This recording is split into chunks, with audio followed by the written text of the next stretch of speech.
Hello and a very warm welcome to you. It's my pleasure to welcome you once again to another edition of Editors Forum. I am Rita Omodia, and of course on this program we get to discuss topical issues, headline stories that are caught within the week. And of course we know that last week one major issue that trended was the Kagara abduction, and now according to reports that we know that the Kagara schoolboys have actually been released, and of course they have arrived in Minna, Niger State. That's according to reports from an official that has been released onto newsmen. That's the reports we have on ground now. And we would recall that the students were abducted last week Wednesday, that's on the 17th of February. Meanwhile, on Friday in the wee hours, we heard of another news of the abduction of over 300. Now, according to police, they're putting the numbers at 317 schoolgirls who were abducted in the Zamfara school in Jagebe, according to the reports that we have there. So we have from Kankara to Kagara and now Jangebe. It seems that the abduction seems to be the trend going on in the country, especially in the northern part of Nigeria. I'll not be alone on today's edition of the show. I have with me Christopher Otaigbe. Thank you so much for joining us on the program at this time. My pleasure. All right, we also have it also on the program is Nuruddin Adegberu. He's smiling. All right, he's the editor, Hot News Niger, Hot News NJ Niger. Thank you so much for joining us on the program. Well, good to be here. Yeah. Well, it's a good news. At least this particular government, from 2015 till date, has broken record. We thought the last administration has broken record when the issue of cheaper girls happened. Yeah. And you know that from Napchi, we thought we've seen it all. Kagara comes into being. Kankara also followed. Before you know it, Jagebe also followed in the Zamfara state. Yeah. Well, for the fact that the Kankara boys have returned, we are also hoping that the Jagebe girls would also be, because it's not a good thing when you have some people in the country. I have also been kidnapped once, so I know what is talk less of when you have little girls psychological till they are going to die. That particular trauma would never leave them. Okay, let's start with that trend now. We started about April 2014. We had about 276 students were kidnapped. That's called hashtag the Chibok girls.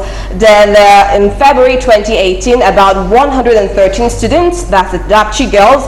Then in December last year, 2020, about 344 students, that's the Kankara schoolboys, who were released, even though there were controversies if they were freed or released. And then February 2021, last week Wednesday, February 17, about 27 students and 15 others, that is teachers and of course family relatives, that's the Kagara school abduction.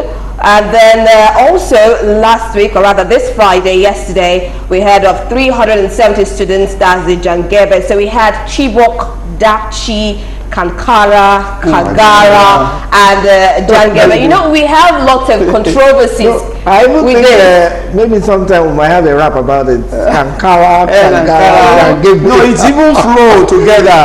But you know, the thing actually is this. We are the truth is beginning to unravel as to why this trend, because it is strange and it seems orchestrated. It seems it's a pattern that is unfolding an agenda. And for those who may have read what's Nuhu Ribadu's letter, Nuhu Ribadu is no ordinary Nigerian and is no ordinary northerner. So if he speaks, he's speaking on authority. Hold that thought. Then there's Obadiah Melafia, former deputy governor of Central Bank, who said, and he maintains it, that he heard on good authority that one of the commanders of Boko Haram is a serving governor in the north. So anybody who wants to push that to or minimize it to the door of conspiracy theory is not only a fool, you are deceiving yourself. So what we're having right now You have to connect all these dots. We have to thank God for those information that we have. Yeah. Because look, it just cannot. It doesn't make sense that foreign elements have been discovered or uncovered to have been, to have spread across the country. Just like that. Number one, the government is not alarmed for the possibility of foreign invasion as a result of that. Number two, the president is not saying anything. Whether he's in coma, he's dead, or he's in slumber, or he's sleeping. Well, actually, the president made statements. He said now, in this release, he has said that there will be no negotiation with bandits, even from the northern government. I disagree with that totally. We're in a state of emergency. Do you understand? So what do you expect the president to do? What the president should have done is that by now this country should be buzzing. Should have been buzzing since last year with the presence and statements from every relevant agency concerned. And he himself should be talking to us on a day. We are at war now. But now he can, from those information that I've just given you, it's obvious, well now from the point of view of a conspiracy theory, that why he may be silent. Because according to Nuhu Bibadu, he said these people were shipped into the country for a particular reason, objective. All right, that objective, thankfully for all of us in Nigeria, did not work. But what they were fighting for worked in their favor. So we are at peace. But now, you now let those people, look, that is a normal thing now. That's why we have the militants doing what they are doing. Politicians use them, dump them, left guns in their hands. In the same way in the south, in the southwest and where the south is, politicians use them, dump them. So they now use the guns to feed themselves. That's what we now have on a large scale right now across the country happening. So right now, what a Buhari should be doing is get away from this sleep. He has no luxury now. We don't want to know whether you're an old man, whether your age to know. We are at war right now. You should get up. You're a general. If you can't do it, wake up all the generals and let them be on the matter by the day. Okay, let's hear from Nuruddin now. We're talking about the porosity of these schools now. It seems like the federal government, or would we say the schools, haven't learned their lessons. We know that after Niger State abduction happened, then there was a closure of all boarding schools in the state. You would have expected that the northern state, the schools there would have been more alarmed. These people now, according to them, I think there's a trend of the bandits coming in disguise, according to witnesses, disguise and security apparatus and all that. Is it that there's no security operators within the school, or they just walked in there? Let's hear from the radio. One thing here is this. Thank God that school in Kagara, I've gone there before. Okay. Before the issue of this, even before the issue of this Boko Haram stuff, then, and I discovered that in any boarding school in the north, starting from Niger upward, there is no school that is a boarding school in the north that's the security in that school can withstand what these bandits are bringing. Cannot, because there is none that have, at least apart from all those security they have, the normal security operatives, there is no school that composed of 4 policemen. That's why you would have expected that with all this, with Dachi, Chibok, Kagara, you would have expected that they would have been. It is not possible. I will tell you the reason why it's not possible. Let me do a simple mathematics. Okay, quickly. The police officer in Nigeria is now up to 500,000. And if you have to look from Niger State down to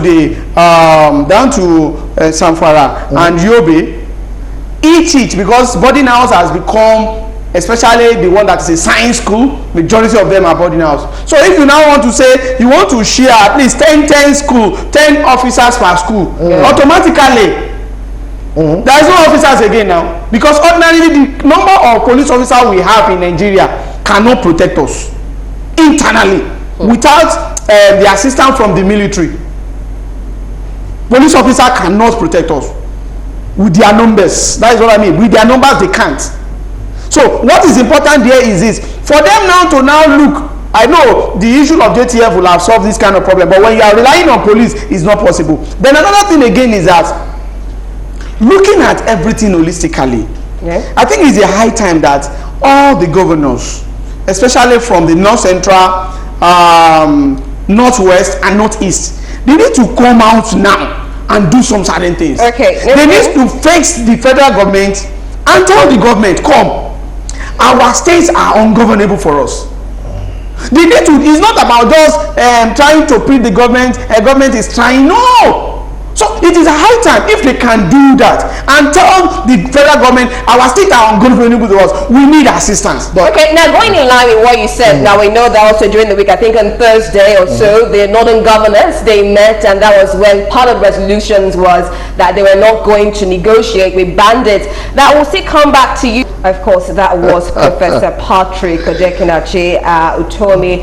He is a political economy expert and of course a security expert, and he was shedding more light on issues concerning the Kagara abduction, the release, and of course recently the Zamfara abduction. He brought up so many issues. He talked about calling up reserves. I think he went across your own line of we're in a state of war. In other words, we should treat this matter squarely. He also talked about creating a war cabinet. Nuruddin, let's hear from you now. One thing there is this. I think I share his own idea from creating a war cabinet in which all the generals that have retired, you can call them, is not basically for them to come and serve now, but to come and serve to save the situation that we find ourselves. I think doing that is going to, because ordinarily our military have been overstretched. In that case, if it's done across the board, like those military officers that have served, in fact, police officers need this more than anything. All those officers that have served, that have retired, their expertise will be bring on board. They may not have that strength,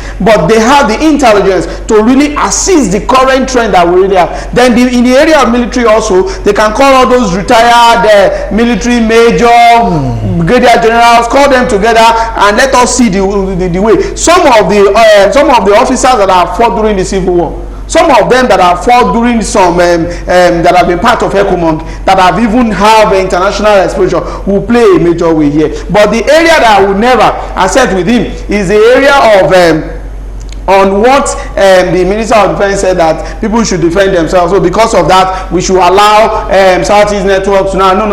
In a country, no matter our problem, having another geopolitical zone or an area in a country to create its own security network against the normal stipulated rules, what you are just creating, look at it. For instance, if Southeast should create its own network, apart from the one of government, non-registered, have nothing to do with the government, they have guns, they have ammunition, they have men, and South should also have, Southeast should also have, North Central should also have. Then we've turned Nigeria into another country. I agree. The federal government needs to do more.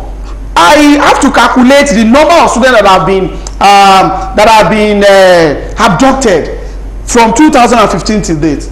Dapchi 113, Kankara 344, Kagara 42, Jangebe 317. Everything is 816. That's why I said that this particular Buhari-led government has broken a record. Hunting record that under his watch, the highest number of students were abducted.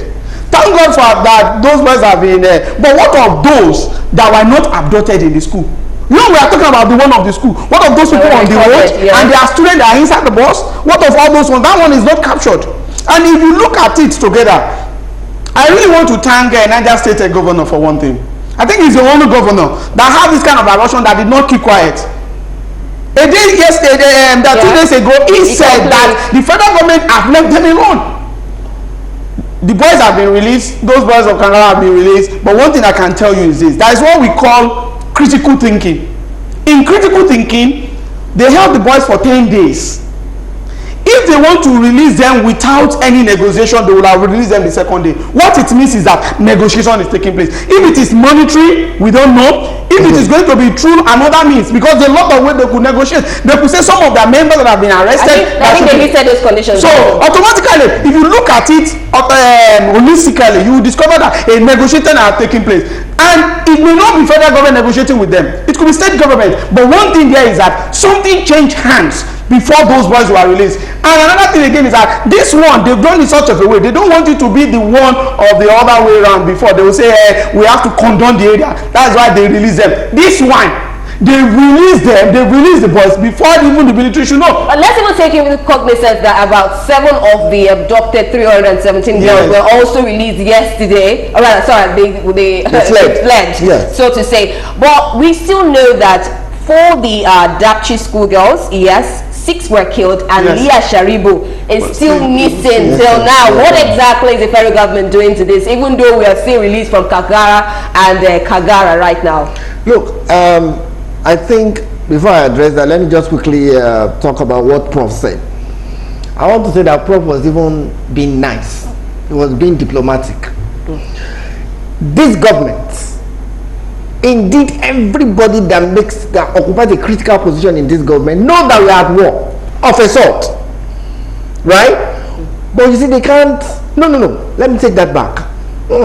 We, me and you and him, are the Nigerians who know that we are at war.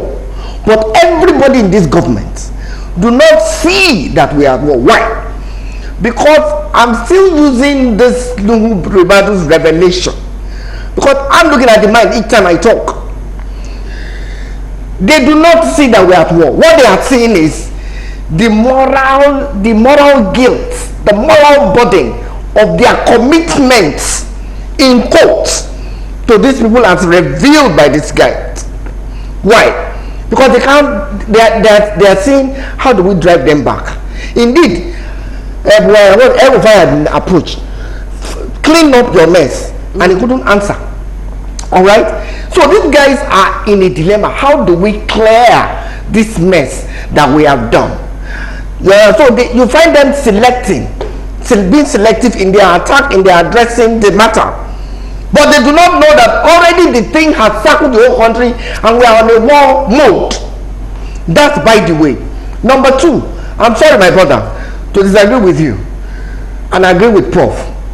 The ESN is not the right fit, right? But it's a gap it's filling. Okay. The Southeast governors, rather than come together and have an equivalent Amotekun in their zone, they are busy fighting themselves, right?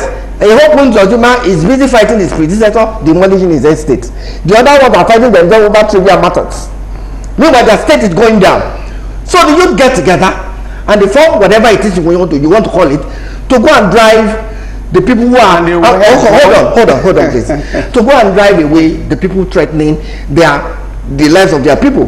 Now, the military, it is on their side, on their issue, that the military now know that we are at war. These people are trying to drive away foreign Fulani headsmen, killer headsmen that are killing their people, who are already killing their own people in the north in their droves. The military does not know that there is war there, but it is war in the southeast from the youths who are coming together to fight those who are turning the country into a war. Now, you are now laying that premise for people not just to suspect you, but to see into an agenda that is unfolding before them. Because like you are now fighting the young youth in the east, so that you demobilize them of their arms, so that the Fulani guys can have another free reign to continue their terrorism. So what am I saying? We are at war. Unfortunately, more of what's for us, the government led by a retired general, does not seem to admit that we are at war. Because the minute the government, in fact we are seeing it in the southeast now, when the government decides that we are indeed at war, what you are seeing in the southeast is what you see all over the country. And you will see the Nigerian army remains the Nigerian army. We are the Nigerian army that single-handedly funded ECOMOG that saved the country. We are the Nigerian army that single-handedly removed coupists in 7 days from another country. We are the Nigerian army that have been winning laurels all over the world. So we remain the same Nigerian army. But it is about who is leading the Nigerian army today.